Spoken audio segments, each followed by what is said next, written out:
ఈరోజు ఆంధ్రజ్యోతిలో బరిలోకి భారతి అని చెప్పి ఒక ఆర్టికల్ రాశారు. ఈ ఆర్టికల్ రాధాకృష్ణ గారు మీరు ఒకసారి చదువుకున్నా కూడా నాకింత అహంకారం ఎక్కిందా, నాకింత పొగరెక్కి కొట్టుకుంటున్నానా అని చెప్పి మీరే అనుకుంటారు. మహిళల పట్ల మీరు ఇచ్చే గౌరవం ఏంటో ఈ ఆర్టికల్ చూస్తే అర్థమవుతా ఉంది. మీరు గతంలో రాసిన ఆర్టికల్స్ ఎన్నో ఉదాహరిస్తే ఇటువంటి మహిళల మీద కనీస గౌరవం అనేది మహిళల్ని తక్కువ చేసే ప్రయత్నం మీరు చేయడం మాత్రం మంచి పద్ధతి అయితే కాదు. చంద్రబాబు నాయుడు గారి భార్య భువనేశ్వరి గారు మొన్న పులివెందుల జెడ్పీటీసీ ఎన్నికల్లో ఏదైతే రిగ్గింగ్ చేసుకుని గెలిచినా కూడా అది ప్రపంచం మొత్తానికి తెలుసు. స్వయంగా బీటెక్ రవి భార్య గారికి లతా గారికి ఫోన్ చేసి, అమ్మ మనందరం ఫ్యామిలీ, జై తెలుగుదేశం, మీకు అభినందనలు అని చెప్పి తెలుగుదేశం పార్టీని పూర్తి స్థాయిలో మనం ఇంకా బలపరచాలి అని చెప్పి ఆమె మాట్లాడారా లేదా? అందులో మీకు భువనేశ్వర్ గారు అభినందించిన దాన్ని ఎవరూ తప్పట్ల. బికాజ్ ఎందుకంటే వాళ్ళ పార్టీ వాళ్ళ వ్యవహారం ఏదైనా చేసుకోవచ్చు అది ఇది అనుకున్నారు. ఇక్కడ భారతి గారు వైఎస్ఆర్ కాంగ్రెస్ పార్టీ ముఖ్య నాయకులతోటి ఫోన్ మాట్లాడితే తప్పెందుకు వచ్చిందండి? ఏం జరుగుతుందో ఇదని తెలుసుకోవడంలో తప్పే ఉంది. భర్త బడ్డెని కొంత తగ్గించే ప్రయత్నం ఏ భార్య అని చేస్తుంది, దాంట్లో తప్పే ఉంది. భువనేశ్వర్ గారు రాజకీయ ప్రసంగాలు ఎన్నిచ్చారు. ఆఖరికి 2019 అమరావతి మీద జగన్మోహన్ రెడ్డి గారు డెసిషన్ తీసుకున్నప్పుడు కూడా భువనేశ్వర్ గారు చంద్రబాబు నాయుడు గారు ఇద్దరు సతీ సమేతంగా వచ్చి మాట్లాడారా లేదా నాడు? నా భర్త ఎక్కడున్నా కూడా ఆలోచన అంతా అమరావతి మీద ఉంటుంది, ఎక్కడున్నా కూడా ఇక్కడే ఉంటుంది, ఐదైనా హైదరాబాద్లో ఉండే వాళ్ళు కూడా ఇక్కడికి వచ్చి ఆ రోజు చేశారా లేదా? ఇటువంటి ప్రసంగాలు ఒక్కటంటే ఒక్కటైనా కానీ భారతి గారు ఇచ్చారా? భారతి గారు ఇచ్చారా? లోకేష్ గారి భార్య బ్రాహ్మణి గారు ఎన్ని ప్రసంగాలు చేశారండి, ఎన్ని ట్వీట్లు చేశారండి ప్రభుత్వానికి వ్యతిరేకంగా నాడు? మిర్చి రైతులను పరామర్శించలేదు అప్పుడు. ఇప్పుడు భారతి గారు పొలిటికల్ ఎంట్రీ ఇస్తారా లేదా అని చెప్పి ఇంతవరకు అయితే ఎటువంటి కూడా బయటకు వచ్చింది ఏది లేదు.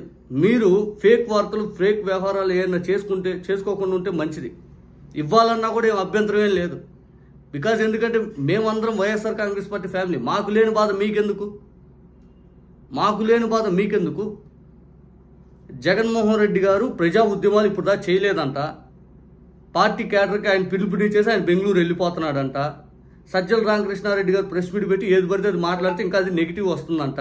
దీంతో అయోమయంలో గురైపోయి జగన్మోహన్ రెడ్డి గారు భవిష్యత్తులో ఒకవేళ అరెస్ట్ అయితే ఏం చేయాలి, పార్టీ అంతా తెరమరుగు అయిపోతుందని చెప్పి భారతి గారు హడావుడితోటి పొలిటికల్ ఎంట్రీ ఇవ్వబోతున్నారు అన్నట్టు ఆర్టికల్ రాశాడు.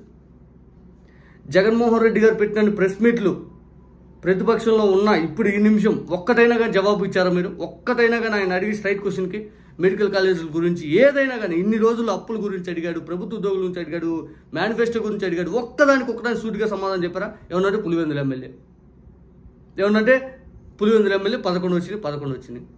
ఇదా ఒక్కటని సమాధానం మీ పేపర్ ద్వారా కూడా రాలా? మళ్ళీ ఏమో మేము వీరులు సూర్యులు అన్నట్టు పేపర్లు విచ్చలు విడిగా ఏది పడితే అది అవాస్తవమైన ప్రచారాలు, ఏది పడితే డైవర్షన్ పాలిటిక్స్తో చేస్తూ ఉంటారు. జగన్మోహన్ రెడ్డి గారు ప్రజా ఉద్యమంలో ఎక్కడ పాల్గొనలేదంట. నీ కళ్ళు ఎక్కడికి పోయినావు మరి ఏం అర్థం కాల. బంగారుపాలెం మామిడి రైతులు పరామర్శించింది లేదు, మిర్చి రైతులు పరామర్శించింది కనపల్లా నీకు, పొగాకు రైతులు పరామర్శించింది కనపల్లా నీకు. జగన్మోహన్ రెడ్డి గారు వరద బాధితుల కోసం పరామర్శించింది నీకు కనపల్లా. విజయవాడలో కానీ ఎక్కడ కానీ, పిఠాపురం కానీ విజయవాడ కానీ ఇవన్నీ నీకు కనపల్లా. తిరుపతిలో 6 తొక్కిసలాటలో చనిపోతే అక్కడికి వెళ్ళింది కనపల్లా. 7 చనిపోతే చంద్రబాబు నాయుడు గారు వెళ్ళా, సింహాచలంలో గోడకూలి పవన్ కళ్యాణ్ గారు వెళ్ళా, నారా లోకేష్ గారు వెళ్ళా, జగన్మోహన్ రెడ్డి గారు వెళ్ళింది కనపల్లా. అచ్యుతాపురం సెజ్జులో కాలిపోయి కొంతమంది అగ్నికి కాలిపోయి చనిపోతే విశాఖపట్నం దగ్గర జగన్మోహన్ రెడ్డి గారు వెళ్ళింది కనపల్లా.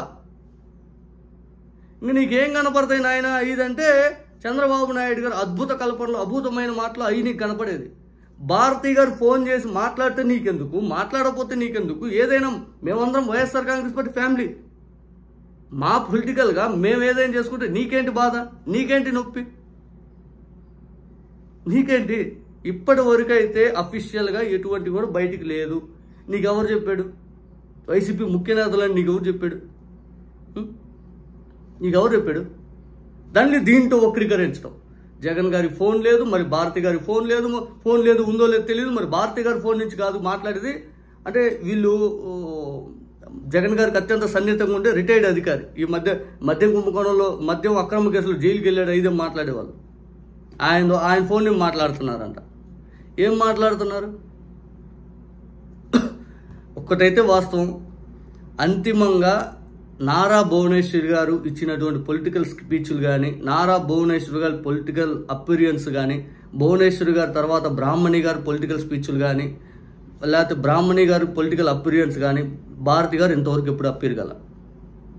చివరికి భువనేశ్వరి గారు ఎదురు పసిపిల్లోడు జగన్మోహన్ రెడ్డి గారిని దూషిస్తూ, మీ నాన్నకి మాంసం ముద్దాయి దొరికింది, నీకు అది కూడా దొరకదని చెప్పి అసభ్యంగా, అసలు పలకడానికి కూడా వీలు లేని చిన్న పిల్లోడి మాటలు కూడా సమర్థించారు భువనేశ్వరి గారు. దానిపైన ఎవరూ ఇంతవరకు మాట్లాడాల. మీరు అసలు మీ కళ్ళు గంతలు కట్టుకొని ఉంటారు. అటువంటి ప్రసంగాలు భారతి గారు అసలు ఎప్పుడు ఒప్పుకోరు కూడా, అట్లాంటి చేపీరు కూడా. ఇంత దారుణమైన పదజాలంతో, ఇంత దారుణమైన మాటలతోటి సాక్షాత్తు ముఖ్యమంత్రి గారి భార్య, అప్పుడు ప్రతిపక్ష నాయకుడిగా ఉండే వాళ్ళ భార్య, ఆమె ముందే మాట్లాడినా కూడా ఆమె సమర్థించారు.